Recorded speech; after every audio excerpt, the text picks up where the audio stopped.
welcome to Equine Science Talk, understanding equine science. I'm Laureen. Hello, I'm Constanze. And I'm Isabel. Today we're talking about reinforcement and punishment. In general, all animals, including horses and humans, learn through so-called operant conditioning. They learn through the consequences of their behaviour, and these consequences can take the form of reinforcement or punishment. Reinforcement means pleasant consequences of a behavior by the horse that makes it more likely for this behavior to be repeated in the future. Punishment means unpleasant consequences of a behavior that now make it less likely that this behavior will be repeated.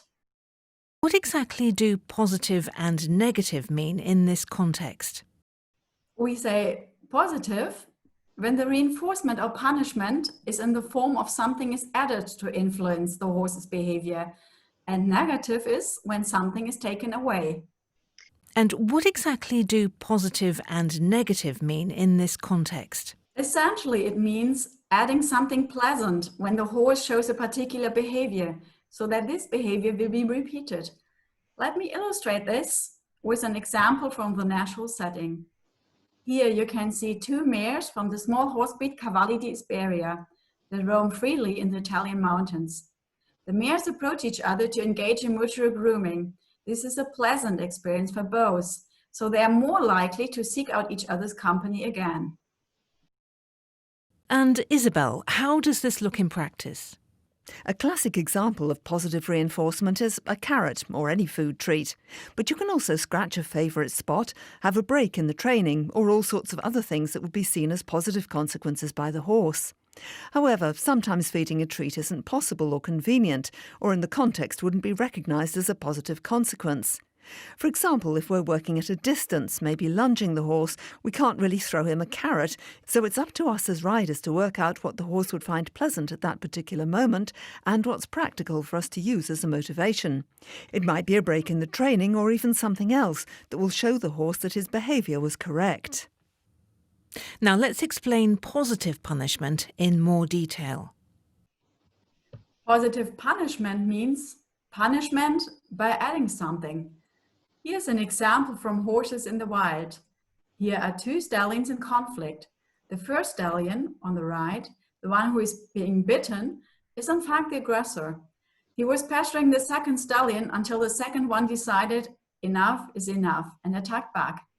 In this way, he added something, his aggression, as a punishment for the one who had bitten him in the first place. And his aim is that the initial aggression won't be repeated. How does this look in practice? Usually people think of whips and spurs when they think of punishment, but positive punishment can start with something as mild as a stronger use of the leg. It can simply be the next stage that's used if the horse doesn't respond correctly to the initial use of the leg, rein, or even body language. When applying positive punishment, it's very important that it's applied in 3 consistent stages: the signal, the intensification, and the enforcement. In this way, the horse must never suffer from positive punishment. The punishment simply makes it a little more uncomfortable as the pressure is increased. And it's imperative that the signal stops immediately the horse does the right thing, so that it understands that what it did was correct.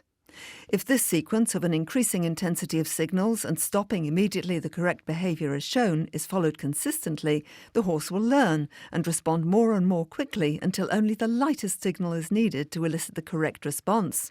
That's the goal of good training. That means we must take away the pressure at the right moment.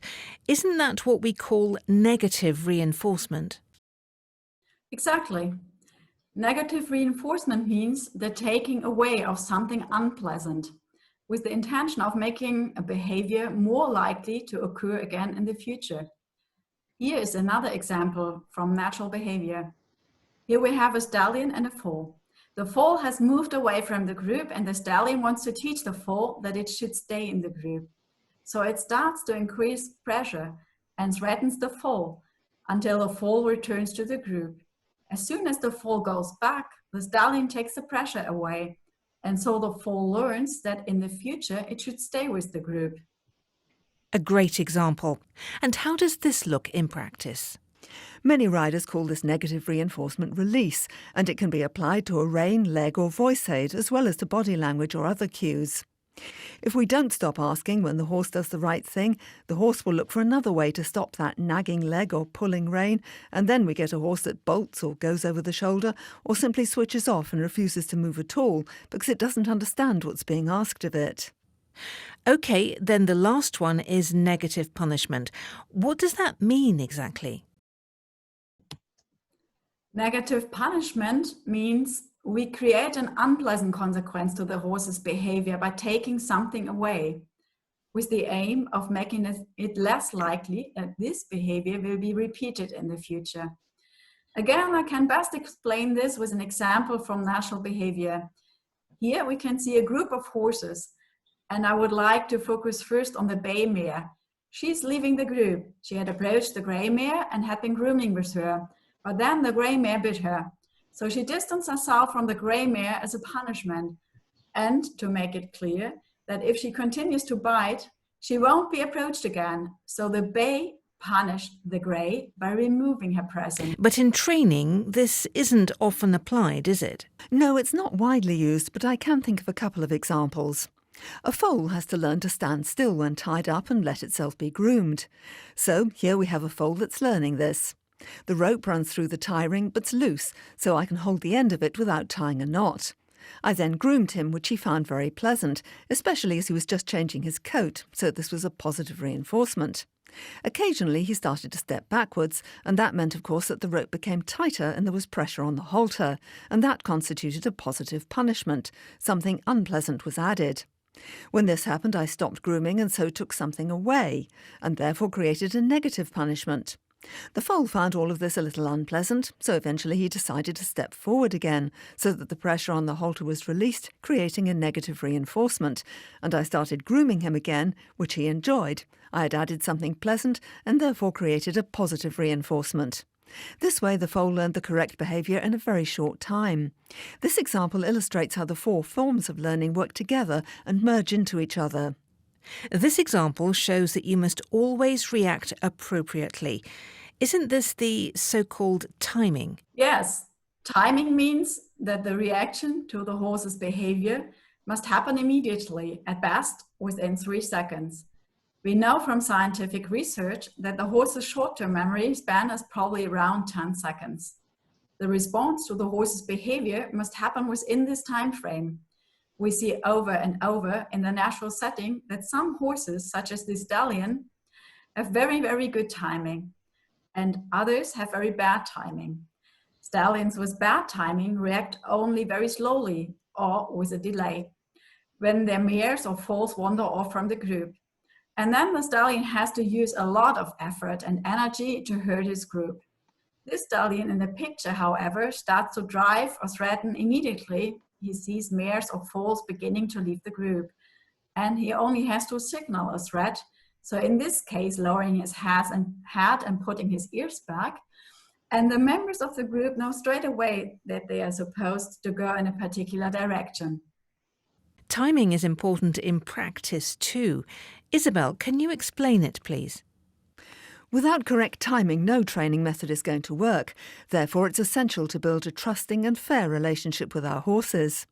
If the timing isn't right and the positive reinforcement comes at the wrong moment, at best the horse doesn't learn anything, and in the worst case it learns the wrong behaviour. There can also be serious consequences when positive punishment and negative reinforcement are applied at the wrong moment. With positive punishment, for example, if we give the aid too quickly or at too high an intensity, you might startle the horse and make it anxious and defensive. Also, false associations can be created if the positive punishment is given too late.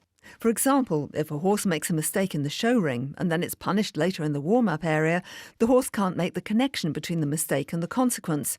It won't understand the punishment in the warm-up area and will become tense and unsettled there in future. With negative reinforcement, if we don't stop asking when the horse is doing the right thing, in the worst case, over time, the horse will become dead to the aids and simply put up with the rider. This type of poor timing can result in so-called problem behaviour. Problem behaviour is caused when the horse can't find a way to stop the pressure or punishment, and it turns to increased aggression in the form of bucking, rearing or napping. This is essentially the horse's cry for help because he doesn't understand what's being asked of him. He doesn't know how to escape from the pressure or what he has to do to make it go away. So that means if we carry on and ignore the horse's cry for help, then it can become learned helplessness. Yes, horses who do not understand the connection between their behavior and the following reinforcement or punishment become aggressive. And they try to defend themselves against everything happening around them. But we know from research that horses don't only become aggressive. If such a situation continues over time and the horse can't make any connection between its action and the consequence, some horses become seriously depressed. They may become passive and no longer interact with the world around them, including their riders and handlers. And there are examples of this in practice? As I mentioned before, bad timing, especially of positive punishment or negative reinforcement, can make the horse dead to the aids or lead to problem behaviour, and too much pressure can lead to over-anxiousness. Bad timing and too much pressure also negatively impact on the horse's learning ability. This causes a vicious circle that eventually leads to learned helplessness. It sounds pretty awful, and you might think it would be better not to use any punishment at all, but that's not right either, because if a 500-kilo horse doesn't understand that there are rules about how to relate to people, the situation soon becomes dangerous, and if this happens, expert intervention is needed. Without the learning tools of positive and negative punishment, riders would have to wait until the horse shows the right behaviour of its own accord and then reward it. The question is not should we apply punishment, but rather how should we apply it so that the horse's welfare doesn't suffer. The best example of this, as Constanza has already said, is in the behaviour of horses towards each other. In the natural group, there are clear rules that make the horse feel safe, protected and secure.